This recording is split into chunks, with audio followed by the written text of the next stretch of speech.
महोदयांना आणि सरकारला दिलेलं आहे। अधिवेशनाच्या पहिल्या दिवशी राज्यपाल महोदय देखील संयुक्त सभागृहाला अभिभाषण सादर करतील आणि मग नंतर पुरवणी मांडणे अशा प्रकारचं आमचं ते कामकाज होणार आहे। आमची प्रत्येक गोष्टीला उत्तर देण्याची तयारी आहे। आम्ही कुठेही त्याच्यामध्ये आमचं प्रचंड बहुमत आहे 237-38 आमदारांचं, म्हणजे फक्त साधारण 50च आमदार समोर विरोधी पक्षाकडे आहेत, म्हणून बहुमताच्या जोरावर कामकाज रेटायचं हे अजिबात आम्ही करणार नाही। आमचा तो इरादा पण नाही। आम्ही त्याच्यामुळे अधिवेशन 4 आठवड्याचं ठेवलेलं आहे।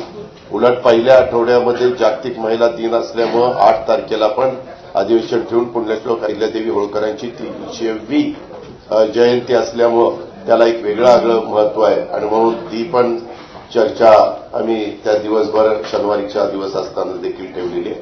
अशा प्रकारे महायुतीचं सरकार, राज्याचे मुख्यमंत्री आणि त्यांची सगळी टीम हे प्रत्येक प्रश्नाला उत्तर देण्याच्या तयारीमध्ये आहे।